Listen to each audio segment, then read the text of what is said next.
Olá, crianças! Boa tarde! E aí, todo mundo animado por aí? Vamos para mais uma aulinha junto com a tia Andréia? Então, bora lá comigo!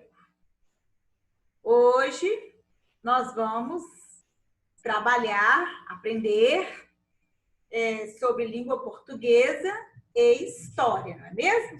Os conteúdos de hoje, de acordo com o nosso horário aí de atendimento online, de atendimento à distância, igual a gente está, não é mesmo? Então, peguem a apostila de vocês, páginas 17 e 18, coloquem a data de hoje, tá? Não se esqueçam de colocar as datas e vamos começar.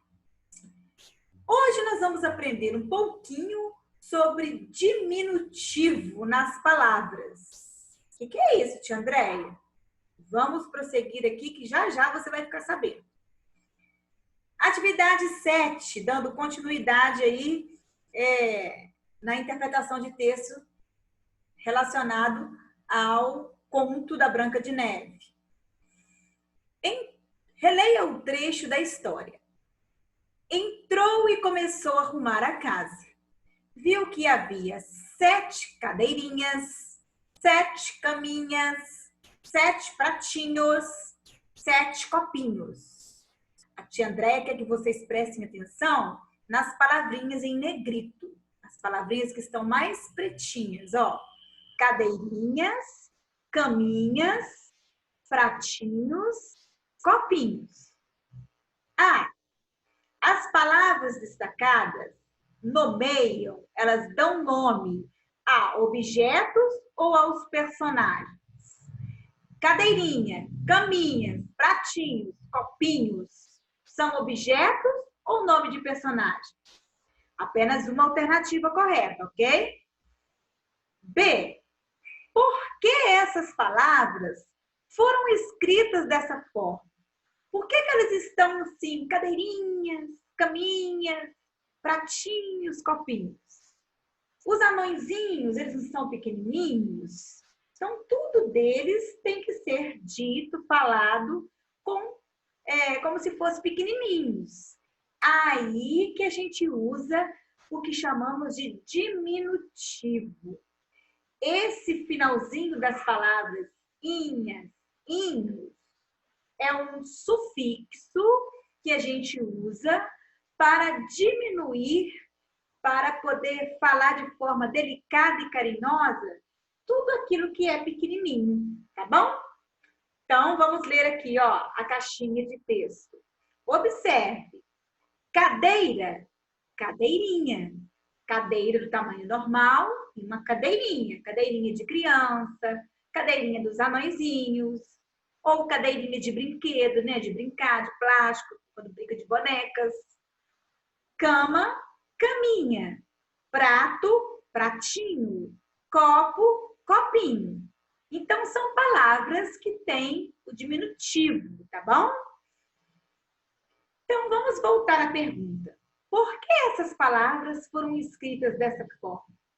Para indicar que os objetos são pequenos ou para indicar que os objetos são bonitos? Apenas uma alternativa, hein? A tia André já deu a dica aí.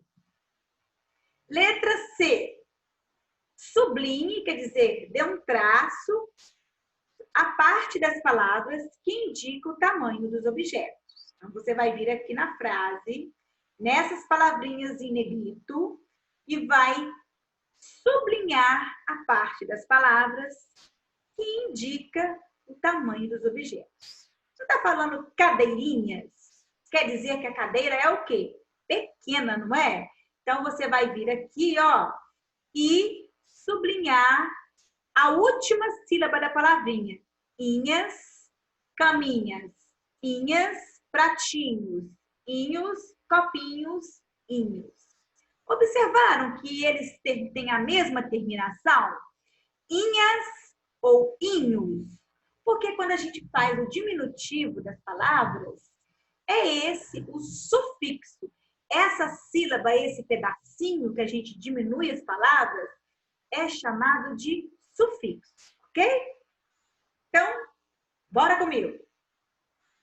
8.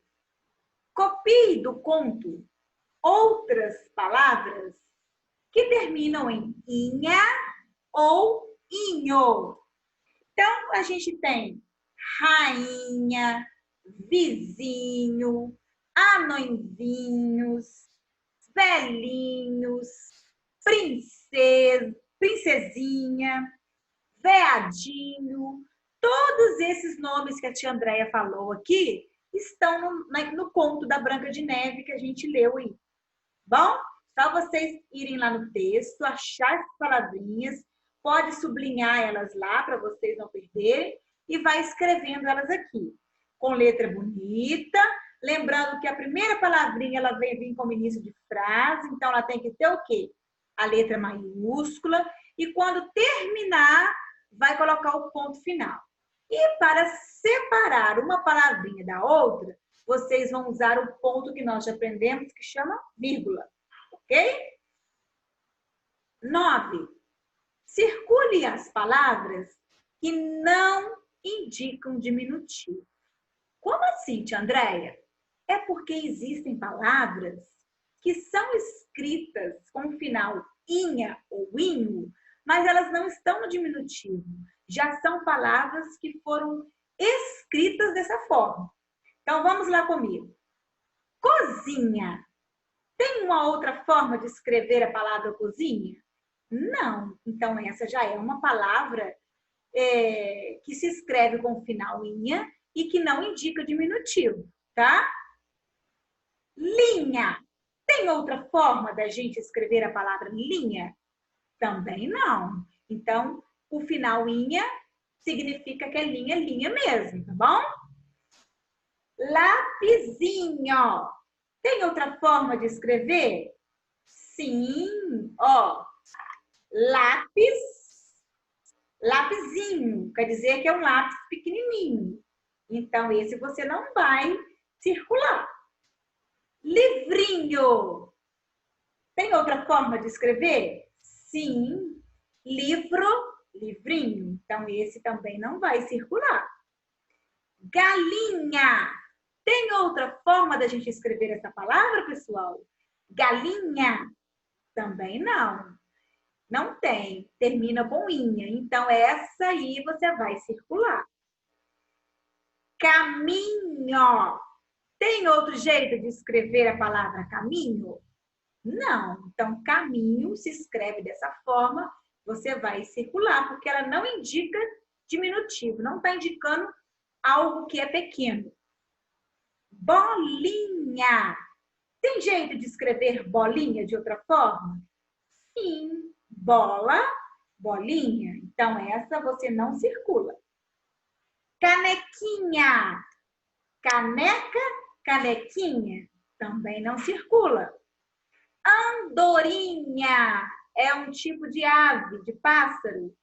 Andorinha. Tem jeito de escrever de outra forma? Não, então indica que é uma espécie mesmo de pássaro. Pode circular, porque ela não está no diminutivo. Gaiolinha. Tem outra forma de escrever essa palavra? Sim, gaiola, gaiolinha. Então, essa daí você não circula, porque ela está no diminutivo. Filhotinho. Tem outra forma de escrever filhotinho? Sim, filhote, filhotinho. Então, também não circulamos, porque está indicando no diminutivo. Carinho. Tem outra forma de escrever carinho? Não. Então, carinho é uma palavra que não indica diminutivo. A gente vai circular. Corujinha. Tem outra forma, pessoal, de escrever corujinha? Hein? Ah, vocês são espertos. Muito bem. Sim. Coruja. Corujinha. Então, essa palavra a gente não vai circular porque ela está no diminutivo, indicando que é uma corujinha pequenina, não é? Focinho. Tem outra forma da gente falar focinho, escrever focinho, sem ser focinho? Não. Então, essa palavra ela não está no diminutivo. Focinho é focinho mesmo. Pode circular ela também. E farinha. Tem outra forma da gente falar farinha? Não. Farinha também é farinha. E ponto. Acabou. Circula farinha também. Entenderam a diferença? Tá? Tem palavras que já terminam com inha ou com inho, mas que não indicam diminutivo. E tem aquelas que terminam com inha ou com inho, mas que indicam coisas pequenas. É o diminutivo de algum objeto que tem um tamanho normal, ok? Então, bora lá. Imagine como são os objetos na casa dos anões e complete o quadro escrevendo as palavras no diminutivo. Então, aqui nós temos uma lista de palavras que está escrito de forma normal, ó, normal. Você vai reescrevê-las deste lado, passando-as para o diminutivo. Como? Tia André vai dar o exemplo, ó. Prato, você vai acrescentar inho ou inha. Prato, pratinho. Sofá, sofazinho. E assim por diante. Não vou falar as outras palavrinhas, porque vocês, eu tenho certeza que já sabem daí. Então, quando a palavra terminar com O no masculino, vai ser o diminutivo inho. Quando a palavra terminar com A no feminino, vai ser no diminutivo inha. Ok, pessoal? Tranquilo aí? Então, vamos prosseguir. Página 17. 11. Escreva o nome destas figuras no diminutivo. Então, aqui, deste lado, nesta coluna, onde está verdinho, você vai escrever as palavras passando para o diminutivo, terminando em inho ou inha.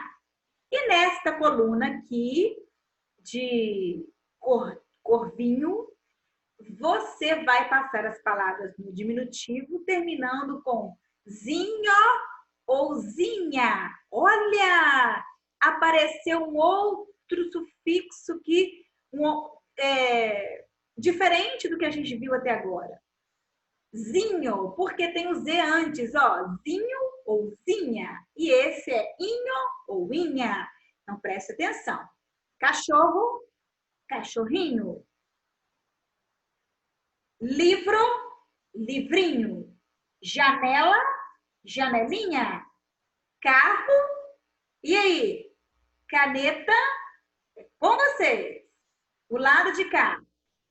Pé, pezinho.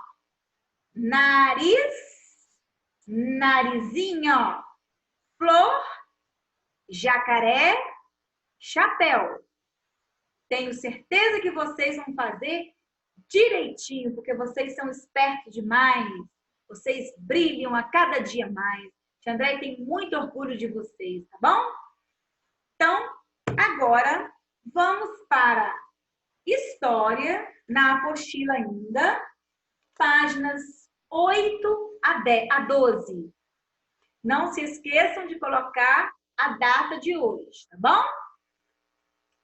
Então, nós vamos dar prosseguimento aí.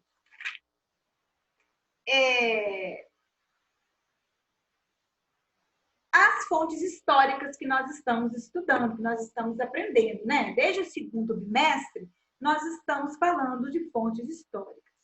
Então, vamos relembrar aí o que mesmo que são fontes históricas. São os documentos que conservam o quê? Informações sobre o passado de algum lugar ou de alguma pessoa, não é mesmo? E que documentos são esses? Não quer dizer, quando a gente fala documento, não quer dizer que tem que ser só um papel em forma de documento, não. São registros que comprovem alguma coisa sobre o passado de um determinado lugar ou de uma determinada pessoa, ok? Como, por exemplo, fotos, objetos, vídeos, próprios documentos, né, como certidão de nascimento e outros objetos e outras coisas mais.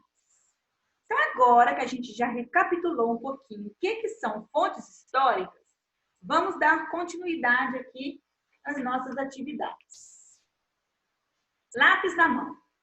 Lembre-se das fontes que você estudou até agora e responda as questões. Já relembramos, né, pessoal? 1. Indique as informações que podem ser descobertas por meio de fontes históricas. Então, você vai circular todas as informações que estão aqui neste retângulo e que indicam fontes históricas, ok? Ó, informações sobre lugares, sobre algum lugar. Indica fonte histórica? Sim, tia Andréia. Informações sobre pessoas. Indica, é uma fonte histórica? Sim. Informações sobre vestimentas, sobre roupas de uma determinada época. Também é fonte histórica, né, pessoal? Informações sobre costumes. O jeito de ser, de viver de um determinado povo, de uma determinada região, de um determinado lugar. Também é fonte histórica. Não é, tia André? Então, tudo é fonte histórica? Sim. Você vai circular todas essas informações, porque todas elas indicam fontes históricas, ok? 2. Utilize as palavras do quadro para completar a frase a seguir. Então, a gente tem as palavras passado e fontes históricas. Nós vamos colocá-las no lugar correto nesta frase, ok? Por meio de descobrimos o que aconteceu no... já dei a dica, eu não vou fazer essa, tá bom? Eu tenho certeza que você já sabe daí. 3. Para descobrirmos histórias do passado, é preciso reunir alguns documentos, não é mesmo? Para a gente saber sobre uma determinada história, o que aconteceu, a gente tem que pesquisar em documentos que registram algo sobre este lugar ou sobre uma determinada pessoa.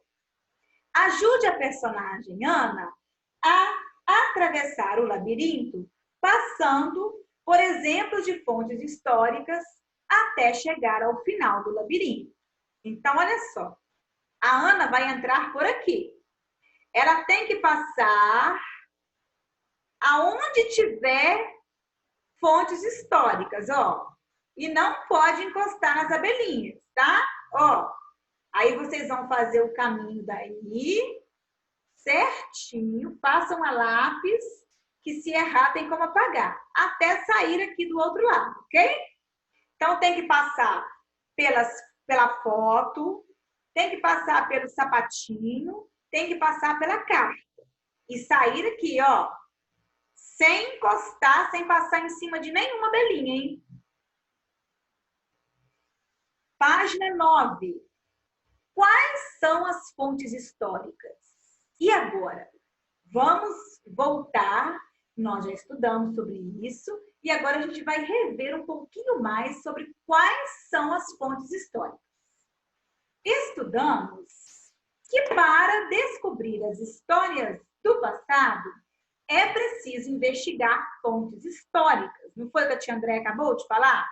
Para saber sobre um determinado lugar, ou o que aconteceu com uma determinada pessoa lá no passado, a gente busca fontes históricas.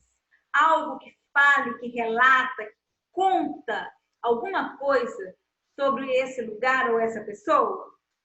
Você sabe como podemos saber se uma história é real, verdadeira, ou se ela é imaginada, ou se ela é ficção, de mentira, como os contos de fadas, por exemplo? O que será que a gente precisa para descobrir se a história é real ou imaginária? Então, vamos lá comigo.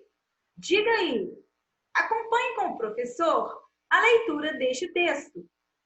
Ó, a tia Andréia já explicou para vocês que quando tem a chavinha com as reticências, que são esses 3 pontinhos, quer dizer que havia algo escrito antes deste trecho aqui.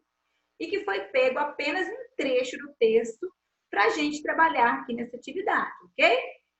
Então, ó, já começamos com um travessão, que é a fala de um personagem. Então, bora comigo. Espelho, espelho meu, existe no mundo mulher mais bela do que eu? E o espelho respondia: vós, minha rainha, sois a mais bela de todas. Então, ela se sentia feliz, porque sabia que o espelho sempre dizia a verdade. Mas Branca de Neve estava crescendo e, a cada dia que se passava, tornava-se ainda mais bonita. Terminou com a chave e as reticências. Quer dizer o quê, pessoal? Que o conto continua. Este foi apenas um trecho retirado do conto da Branca de Neve, não é? Então, ó, quem escreveu este conto são os irmãos Grimm, Branca de Neve, na cidade de São Paulo, pela editora Geração Editorial, no ano de 2012, que foi feito este livro. E este trecho deste conto se encontra nas páginas 5 e 6, ok? Então, após a leitura, responda às questões. A. Você conhece essa história? Identifique-a. Você conhece essa história, pessoal? Sim, claro, né? Essa é a história o quê? Da Branca de Neve e os 7 anões. B.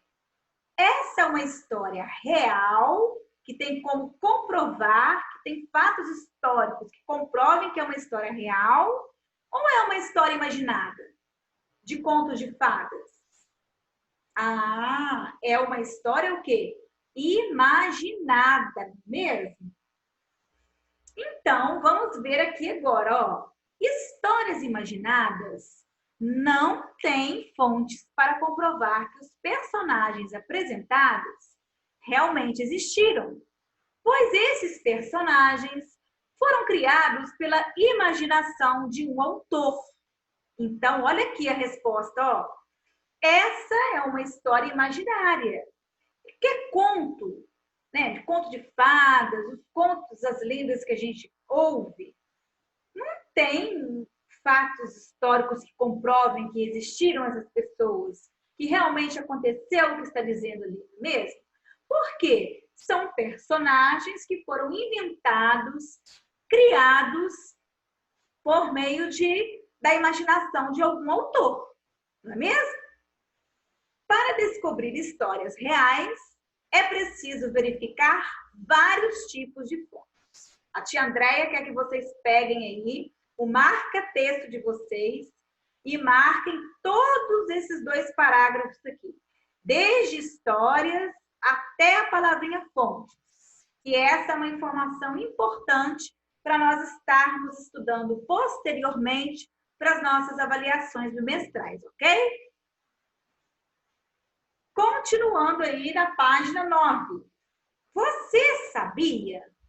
Um diário de viagem é o relato de uma pessoa sobre o que vivenciou no dia a dia em uma viagem.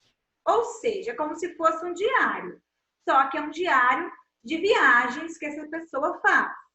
Aí ela anota ali o que aconteceu, onde que ela foi, o que ela achou do lugar, quais lugares ela visitou, quais pontos turísticos ela viu, entendeu? No passado, o Brasil foi governado por um imperador, o Dom Pedro II. Em uma das viagens, Dom Pedro II registrou os acontecimentos vivenciados por ele em um diário. Olha, gente, que legal! O Dom Pedro II, naquela época, ele tinha um diário de viagem, onde ele anotava todas as informações das viagens que ele fazia. Que bacana, né? Então, nós temos aqui um trecho da carta de Dom Pedro II. Vamos acompanhar a leitura com a tia Andréia. Ó. Que números que são esses aqui, hein? Que vem antes da carta? Antes das palavras? Ah, foi a data em que essa carta foi escrita. Ele escreveu essa carta no dia 11 do mês 7, que é o mês de julho, do ano de 1876. Naquela época, olha só, eles separavam os dias do mês e do ano com pontinhos, ok? Hoje em dia, a gente faz as barrinhas, né? Vamos lá, ver o que ele escreveu aqui. Antes do almoço, cortei o cabelo e fui ao Instituto do Cérebro. Aí vem a chave com as reticências, que tinha algo mais escrito. Há pouco houve aqui no meu salão um concerto musical. Gostei bastante. Vou descansar para a partida de amanhã. Foi descansar, dormir, porque no dia seguinte, cedinho, eles iriam navegar, eles iriam partir. Durante o concerto, houve tremenda trovoada e sempre quente, a não ter as janelas abertas do vento. Não conheço o tempo como o do verão aqui. Então, o lugar que ele estava era verão, estava quente e durante o concerto teve trovoada, ou seja, trovões. Devia estar armando uma grande chuva, né? E as janelas estavam fechadas por conta dos ventos e por isso estava quente, abafado. Então, ó, viagem de Dom Pedro II aos Estados Unidos. Então, qual que é o local da viagem dele? Para onde que ele foi? Aos Estados Unidos. Que ano? 1876. Museu Imperial Petrópolis. Quer dizer que essa informação, essa carta de Dom Pedro, escrita a punho, à mão de Dom Pedro II, está disponível para poder ser apreciada por nós no Museu Imperial de Petrópolis. Quem aí já foi lá com a família de vocês, pessoal? É maravilhoso o Museu Imperial de Petrópolis. Sabia que lá, onde é o museu, foi a casa que Dom Pedro II morou, pessoal? Verdade! Lá vocês vão ver o quarto dele, a caminha, o bercinho, todos os móveis da casa preservados, inclusive a roupa que Dom Pedro usou, a coroa de ouro, está tudo lá. É muito bacana. E você sabia que para a gente entrar no museu, a gente tem que tirar os sapatos e colocar uma pantufa? Porque o chão lá é todo de tábua corrida, daquela época. E para preservar o chão, a gente entra de pantufas, vai arrastando o pé e, ao mesmo tempo, vai lustrando o chão, ajudando a preservar este ambiente como ele é até então. Não é bacana, gente? Então, fica aqui a dica de passeio para vocês irem visitar o Museu Imperial na cidade de Petrópolis, ok? Aqui, ó, essa cartinha aqui, são as anotações do último dia de viagem no diário de Dom Pedro II, que foi aos Estados Unidos em 1876. Aqui nós temos o QR Code, que vocês pedindo a mamãe para aproximar aí o celular do QR Code, vocês vão ver, apreciar as anotações do último dia de viagem de Dom Pedro II, com a lupa. Tem a lupa, ó, esse redondinho aqui, que a André tirou a foto, com a lupa, que ela aumenta a letra de Dom Pedro para você ver como que era o traçado da letra dele. E ele não escreveu essa carta com caneta igual a gente usa hoje não, tá? Sabe como que era? Era uma pena, ó, tipo essa daqui, e na ponta da pena tinha um metal bem pontudo e ele molhava esse metal dentro de uma tinta que tinha no potinho e ia escrevendo. Aí ele escrevia a palavra, quando ficava fraquinho, ele ia lá, molhava de novo e ia escrevendo. Então, nessa época, não existia caneta, igual nós temos hoje, não. A forma que eles tinham para escrever era usando a pena com a ponta pontiaguda de metal molhada na tinta preta para escrever nos pergaminhos, né? Na época também não eram cadernos, livros encadernados em espirais, igual a gente tem hoje, não. Era em forma de pergaminhos, tá bom? Dando continuidade, vamos aí na página 10 ainda. Após a leitura do documento, responda às questões com a ajuda do professor. Então, vamos lá. Qual é a data do documento escrito? Ó, a tia Andréia já falou. Qual que é a data? Ó, 11/7/1876. Então, aqui vocês vão colocar a data.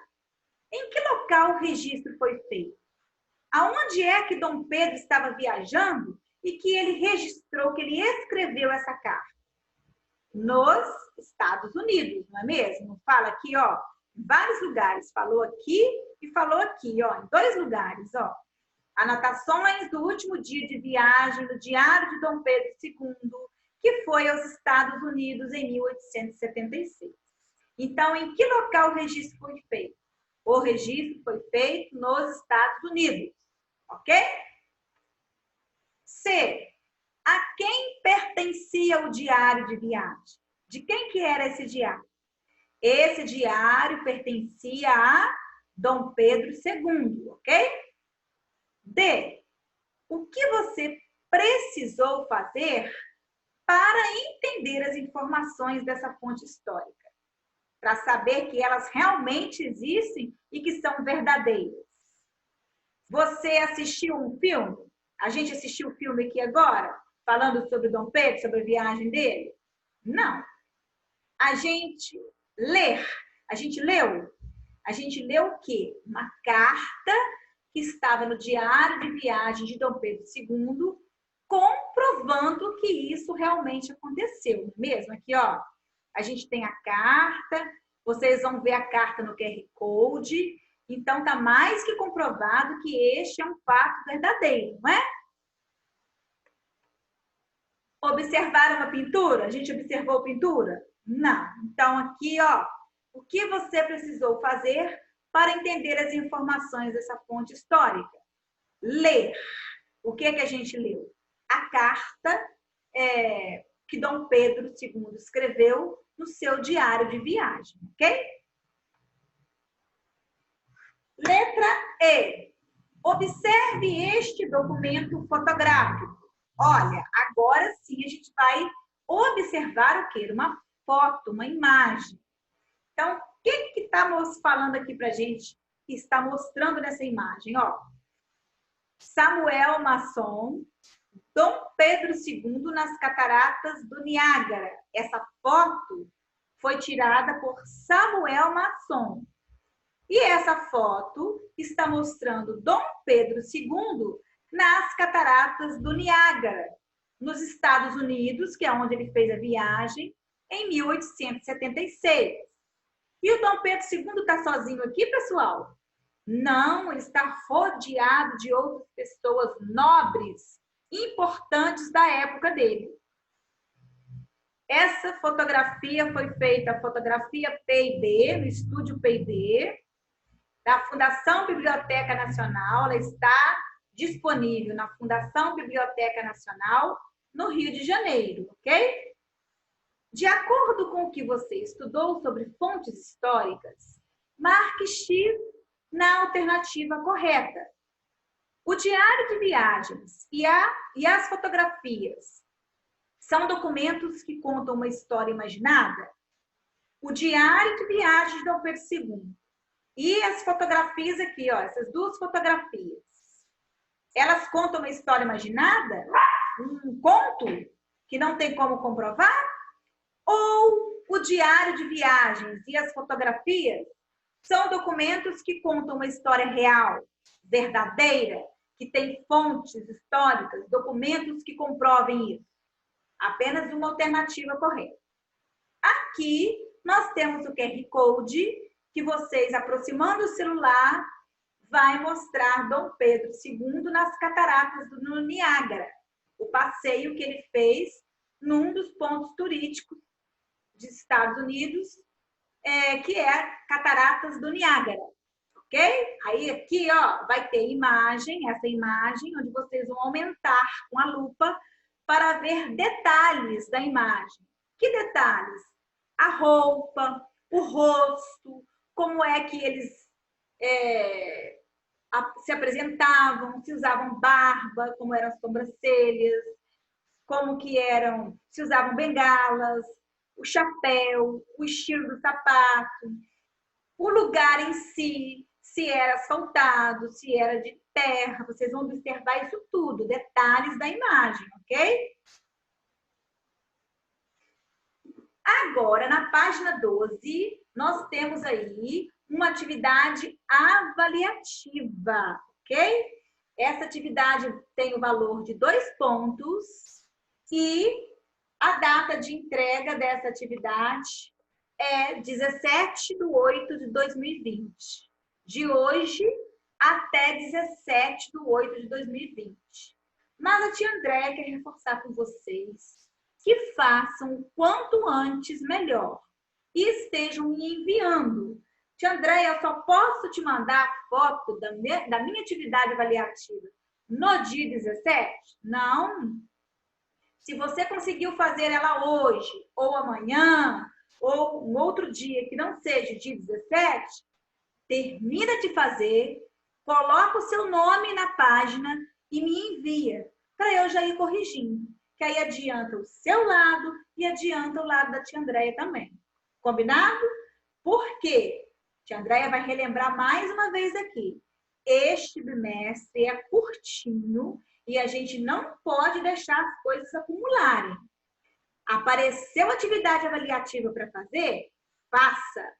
A tia Andréia disponibilizou o Trilha lá no portal do Positivo On. Faça. Não deixe acumular, porque depois vai juntar um monte de coisas para você fazer e pode ser que não dê conta. Crie uma rotina de estudos. Ok, pessoal? Então, bora lá. A tia Andréia vai ler e explicar. Eu, historiador, agora é a sua vez de procurar fontes sobre a própria história, sobre a sua própria história. Com a ajuda de um adulto, pesquise um documento sobre a sua história ou da sua família, que também precise ser lido para ser entendido, assim como fez com o Diário de Dom Pedro II. A gente não precisou ler a informação do Diário de Viagem de Dom Pedro II para entender o que aconteceu, o que ele fez, aonde ele foi? Então, vocês vão fazer a mesma coisa, contando, com um documento que conte sobre a sua história ou a história da sua família. Depois da pesquisa, responda as perguntas. Que documento foi pesquisado? Que documento é esse que foi pesquisado? Pode ser também um diário, ou uma carta, ou uma foto, ou um próprio documento que registre algo importante da sua família, um álbum de família, um vídeo. Então, tem várias fontes históricas que vocês podem pesquisar. Uma roupa, um vestuário, ou um objeto, algo que conte uma história relevante relacionada a você ou a sua família. B. Que informações contém esse documento? Esse documento fala sobre o quê? Aí você vai escrever. Olha, pessoal, tia Andréia quer pedir uma coisa. É uma atividade avaliativa, vale 2 pontos. Então, vocês estão realizando essa atividade em casa. E eu quero que vocês façam com muito capricho, com muita atenção, tá bom? Porque o segundo bimestre, nós estávamos adaptando a essa situação. Então, a tia Andréia relevou muita coisa. Agora, no terceiro bimestre, eu vou ser mais exigente com as minhas cobranças com relação às nossas atividades e trabalhos avaliativos, ok? Por quê? Tem gente que não faz frase completa, coloca só palavras, escreve de qualquer jeito, com letra minúscula, com letra feia, tremida, não caprichada, esquece de pôr o ponto final, escreve palavras erradas. Ó, vocês estão em casa. Terminou de fazer? Pede o adulto que está te acompanhando para ajudar a revisar. Se tem erros, conserte, tá bom? Porque é uma atividade avaliativa, então você tem que garantir os seus pontos. E como que garante os pontos? Realizando o trabalho, realizando a atividade de forma mais perfeita possível. Façam a letra bonita, escrevam forte, tá? Porque quando vocês me enviam foto, às vezes chega para mim com uma qualidade não muito boa, fica difícil da tia Andréia ler. Então, assim, tudo tem que ser pensado, tá bom? E não se esqueçam de colocar o nome de vocês na folha da atividade avaliativa ou do trabalho avaliativo. Desta vez, quem esquecer de colocar o nome, a tia Andréia também vai contar como avaliativo, tá? Eu vou descontar pontinhos de quem esquecer o nome, porque não pode. Mistura na minha galeria de fotos e eu tenho que ficar procurando, tendo maior cuidado para encontrar a sua atividade para avaliar e te devolver. Então, a gente tem que fazer as coisas muito bem feitas para agilizar o lado, tanto de vocês quanto do meu lado, tá bom, pessoal? Tia Andréia pede isso com muito carinho e é o de melhor para todos nós, principalmente para vocês, ok? C. O documento que você pesquisou é semelhante ou diferente dos documentos pesquisados pelos colegas? Essa daqui a gente não vai responder, tá? Vocês vão responder para mim a A e a B. E depois, num outro momento, a tia Andréia estará marcando um encontro no Zoom para a gente poder trocar essas informações, tá bom? Existem diversos tipos de fontes que também são chamados de documentos. Os objetos, os meios de transporte e as roupas do passado também podem nos ajudar a descobrir muitas informações sobre o modo de viver das pessoas de antigamente. Olha só, a primeira imagem está mostrando um Fusca, não é? Esse carro aí, ele é da atualidade ou ele é do passado, de anos atrás? Vamos ler a legenda, ó. Os veículos do modelo Fusca começaram a ser produzidos na década de 1930. Então, ele, ó, é muito antigo. Hoje em dia não fabrica mais esse modelo de carro, não é mesmo? A imagem 2. Modelos de vestidos da década de 1960. Olha, são modelos mais tradicionais, mais clássicos. As mulheres andavam no dia a dia, no calor, para trabalhar, para ir ao mercado, para ficar em casa. Elas andavam dessa forma, olha só, de roupas mais clássicas, de luvas na mão, com os penteados bem feitos, bem elaborados, chapéu na cabeça. Olha, todas elegantes, tá vendo? Sendo que hoje em dia, a pessoa, né, no caso as mulheres, para estarem bem vestidas dessa forma, elas se vestem assim para ir a uma festa, a um casamento, à igreja, não para ficar no dia a dia, não é mesmo? No dia a dia, no final de semana, nós usamos roupas mais despojadas, mais leves, não é mesmo? Para ficar mais à vontade, né? Então, hoje a nossa aula termina aqui, tá? Qualquer dúvida, vocês podem chamar a tia Andréia no privado, façam a atividade avaliativa com bastante atenção e assim que estiverem feito, podem estar me enviando as fotos, ok? Um beijo para vocês, um abraço apertado, fiquem com Deus e até a próxima. Pega o beijinho aí, ó.